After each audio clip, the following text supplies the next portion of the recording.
High, welcome to my channel. আজকে আমি আলোচনা করব অ্যাডোবি ইলাস্ট্রেটর নিয়ে। অ্যাডোবি ইলাস্ট্রেটরের সাহায্যে আমরা যে কোনো ডিজাইন খুব সহজেই তৈরি করতে পারি যদি আমাদের টুলসগুলো নিয়ে পরিষ্কার ধারণা থাকে। অ্যাডোবি ইলাস্ট্রেটর সফটওয়্যারের মাধ্যমে আমরা icons, logos, banners, vector images, apps তৈরি করতে পারবো। আজকে আমরা কালার এবং সিলেকশন টুল নিয়ে কথা বলবো। আমি আশা করব আপনারা ভিডিওটি না কেটে পুরোটা দেখবেন, কারণ আপনি যদি ভিডিওটি কেটে কেটে দেখেন তাহলে আপনার জন্য অনেক কিছুই মিস হয়ে যেতে পারে। যারা ইলাস্ট্রেটরে নতুন বা ডিজাইন শিখতে চাচ্ছেন তাদের জন্য ভিডিওটি দেখা খুবই দরকার। চ্যানেলটি সাবস্ক্রাইব করে আমাদের পাশেই থাকবেন। তো চলুন শুরু করা যাক। এই যে দেখুন, এটা হচ্ছে অ্যাডোবি ইলাস্ট্রেটরের ইন্টারফেস এবং এটার প্রথমে যেই বারটা আছে এটা হচ্ছে অ্যাডোবি ইলাস্ট্রেটরের মেনু বার। এখানে আছে file, edit, object, type, select, effect, view, window, help. এই মেনু বার দিয়ে আমরা কাজ করব এবং নিচের এই জায়গাটা খালি, এইখানে অপশন বার আসবে, সেটা যখন আমি কোনো আর্টবোর্ড সিলেক্ট করব তখন আসবে। এখন যেহেতু কোনো আর্টবোর্ড সিলেক্ট করা নেই সেহেতু এখানে কিছু আসতেছে না, এই জায়গাটা খালি আছে। আর এই যে বাম পাশে লম্বা দেখতে পাচ্ছেন, এখানে অনেকগুলো টুল আছে, এটাকে বলে টুলবার। এটাকে আমরা 2 লাইনেও রাখতে পারি, আবার এই অ্যারোতে চাপ দিলে এটা 1 লাইনে চলে আসলো। তো এটাকে আমরা 2 লাইনে রাখলাম যাতে আমরা সবগুলো টুল দেখতে পাই। আর ডান পাশে যেই বারটা দেখতে পাচ্ছেন এটা হচ্ছে ফ্লোটিং বার। এইখানে আমরা যেই সব মেনু বার থেকে যেসব সিলেক্ট করে কাজ করব ওইগুলো আমরা এখানে রেখে দিতে পারি শর্টকাট হিসাবে, আবার ওইগুলা বাইরেও রাখতে পারি, ভিতরেও রাখতে পারি। আপনি আপনার সুবিধা অনুযায়ী এটাকে ভিতরে বাইরে করে রাখতে পারবেন। এই যে যেমন আমি এইটা অ্যালাইন নিয়ে কাজ করেছিলাম, পাথফাইন্ডার, অ্যালাইন্ডার, এগুলো সব আছে, ইমেজ ট্রেস এখানে আছে। এটাকে আমি ছোট করে এইখানে রেখে দিচ্ছি যাতে আমার ওয়ার্ক স্পেসটা বড় হয়। তো প্রথমেই আমাদের সিলেক্ট করতে, আমরা একটা আর্ট ফাইল নিয়ে নিব, সেজন্য আমরা যাব ফাইলে, নিউ। এইখানে আমাদের কাস্টম সাইজে রাখাই ভালো সিলেক্ট করে, যাতে আমরা আমাদের নিজেদের পছন্দ মতো একটা আর্ট পেপার সিলেক্ট করতে পারি। এখানে আছে প্রিসেট ডিটেলস, আনটাইটেল 5। এখানে আপনি যে কোনো একটা নাম দিয়ে দিতে পারেন আপনার পছন্দ মতো, বা এটা এমনিতে আনটাইটেল হিসাবে থাকে, আপনি আপনার নাম দিয়ে দিতে পারেন এখন যে কী হিসাবে আর্টবোর্ডটা আপনি ইউজ করছেন, বা আপনি পরেও সেভ করার সময় এই নামটা চেঞ্জ করতে পারেন। তারপর এখানে আমরা আর্টবোর্ডের সাইজটা কত নিব, এখানে সাইজ আছে pixels, points, picas, inches, feet and inches, yards, millimetres, centimetres, metres. তো আমরা পিক্সেলে সিলেক্ট করে নিলাম। পিক্সেলসে নেওয়ার পরে আমাদের উইথ আর হাইট এখানে দেওয়া আছে 1000 পিক্সেল এবং 1200 পিক্সেল, আমরা এটাই রেখে দিচ্ছি।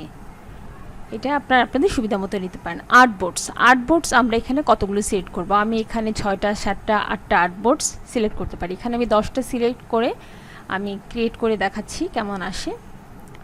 জি, এই দেখুন আমাদের 10টা আর্টবোর্ডস চলে এসেছে। এরকম আপনি আপনার পছন্দ মতো আর্টবোর্ড সিলেক্ট করে নিতে পারেন।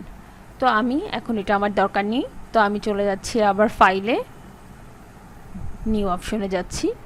আমি আর্টবোর্ডস সিলেক্ট করব একটা, এটা আমি উপর নিচ করেও নিতে পারি, আবার আমি ডাইরেক্ট লিখতেও পারি। এখানে আমি 1 লিখে দিচ্ছি। নিচে আছে bleed top, bottom, right, left, মানে আমার আর্টবোর্ডের 4 সাইডে যদি আমি কোনো বর্ডার দিতে চাই ওটাকে বলে ব্লিড। ওখানে আমি এখন চাচ্ছি না, আপনারা চাইলে এখানে সংখ্যা বসিয়ে নিতে পারেন কতটুকু বর্ডার আপনারা চাচ্ছেন। এখানে আছে অ্যাডভান্স অপশনস। প্রথমেই colour mode, RGB colour and CMYK colour. RGB colour মানে হচ্ছে red, green and blue colour, আর CMYK মানে হচ্ছে সায়ান মানে অ্যাকোয়া, ম্যাজেন্টা মানে পিঙ্ক, ওয়াই মানে ইয়েলো, কেতে কি, কি মানে ব্ল্যাকটাকে বোঝানো হয়েছে। তো আমি এখানে RGB কালার সিলেক্ট করে নিলাম।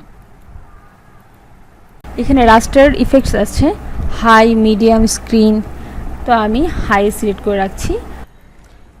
প্রিভিউ মোড এখানে আছে ডিফল্ট, পিক্সেল, ওভারপ্রিন্ট, আমি ডিফল্টে সিলেক্ট করলাম। এই অপশনগুলো এখানে দেওয়াই থাকে এরকমভাবে, তো আমরা এভাবেও রাখতে পারি বা আপনি মডিফাই করতে পারেন। ক্রিয়েট করে নিলাম। জি, এইটাই হচ্ছে আমার আর্টবোর্ড, এইখানে আমি কাজ করব।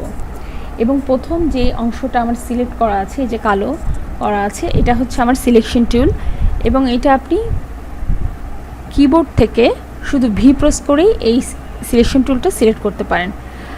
তো আজকে আমরা আলোচনা করব সিলেকশন টুল নিয়ে। তো সিলেকশন টুলের কাজটা কি? সিলেকশন টুলের কাজ হলো যে কোনো অবজেক্টকে সিলেক্ট করা, রিসাইজ করা এবং মডিফাই করা।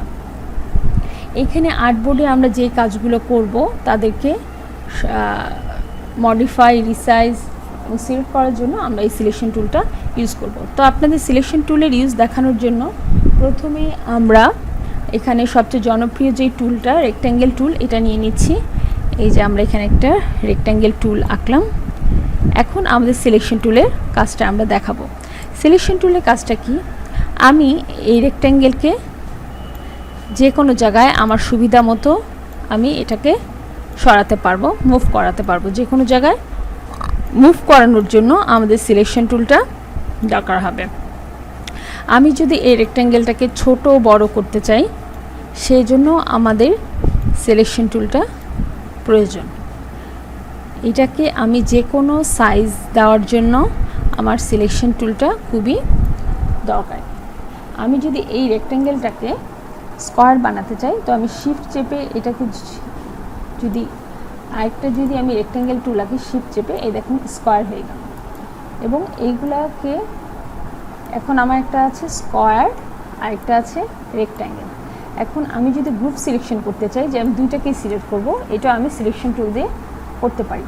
আমি আপনাদের বোঝার সুবিধার জন্য এগুলো কালার একটু চেঞ্জ করে দিচ্ছি। এটা দিয়ে দিলাম রেড, এবং নিচে রেক্ট্যাঙ্গেলটাকে আমি করে নিচ্ছি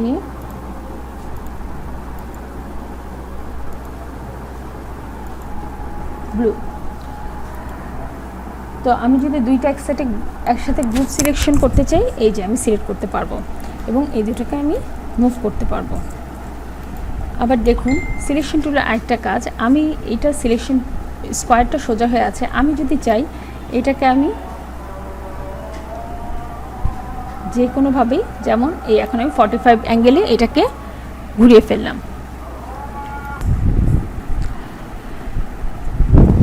তো আমরা যদি চাই, তো সিলেকশন টুল দিয়ে আমি এইটাকে একদম চিকন করে এরকমও বানিয়ে দিতে পারি।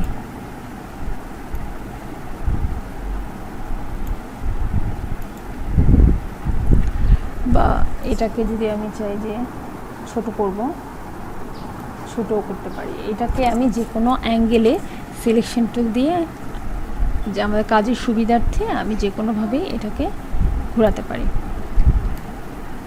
এখন এটাকে আমি এইখানে সিলেক্ট করলাম, এবং আমি এটাকে কপি করব। এইটা আমি সবচেয়ে সহজে যে যেভাবে কপি করতে পারি সেটা হচ্ছে এটাকে অল্টার চেপে আমি এখানে নিয়ে আসতে পারি। হলো না, আবার করছি। প্রথমে আমি সিলেকশন টুল দিয়ে এটাকে চাপলাম, তারপরে অল্টারে চাপ দিয়ে এটাকে পাশাপাশি বসিয়ে দিলাম।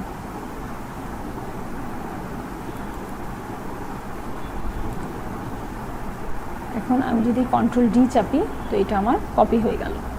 এবং আমি গ্রুপ সিলেকশন করতে চাচ্ছি, এটা সবগুলোকে আমি একসাথে গ্রুপ সিলেকশন করলাম, এবং এটাকে আমি অল্টার চেপে নিচে নিয়ে আসলাম, এবং আমি কন্ট্রোল দিয়ে চাপ দিলাম, এটা অটো কপি হয়ে গেল। এখন আমি যদি চাই, তাহলে এইগুলো সবগুলোকে গ্রুপ সিলেকশন টুল দিয়ে একসাথে গ্রুপভাবে সিলেক্ট করতে পারবো, এবং এটার কালার আমি আমার পছন্দ মতো চেঞ্জ করে নিতে পারবো।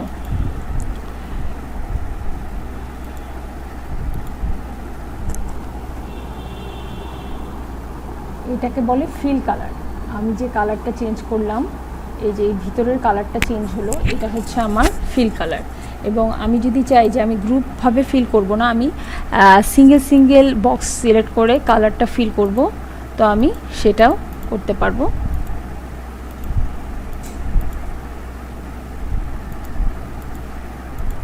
এই বক্সটা সিলেক্ট করলাম, তারপর নেক্সট এই বক্সটা সিলেক্ট করলাম,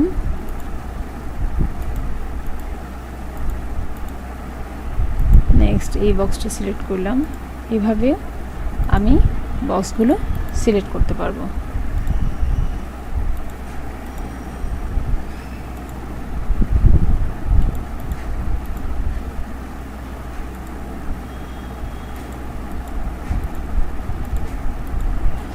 এটা হচ্ছে আমি ফিল কালার সিলেক্ট করলাম।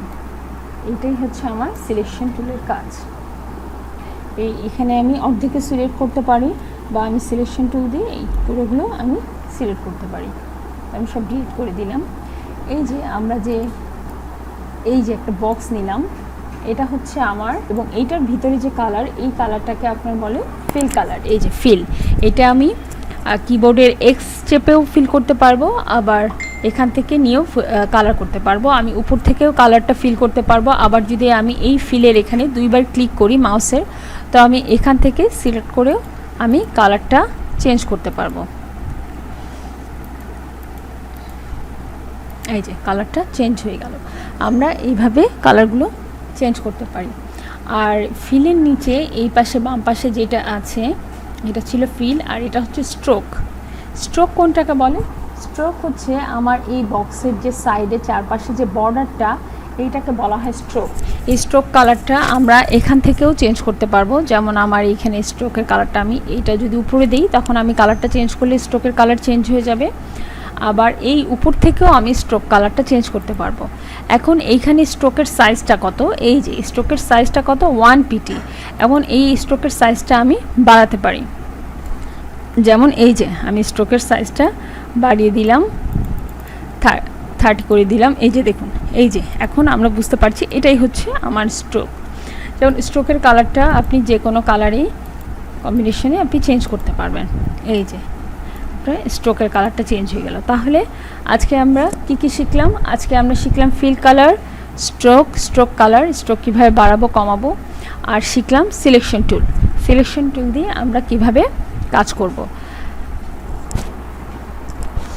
তো আজকে এই পর্যন্তই। আশা করি ভিডিওটি সবার ভালো লেগেছে। সামনের ভিডিওগুলোতে আমরা ইলাস্ট্রেটরের নেক্সট টুলগুলি নিয়ে আলোচনা করব। তাই সাবস্ক্রাইব করে আমাদের পাশেই থাকুন। আশা করি আমরা অনেক ভালো কিছু শিখতে পারবো। ধন্যবাদ।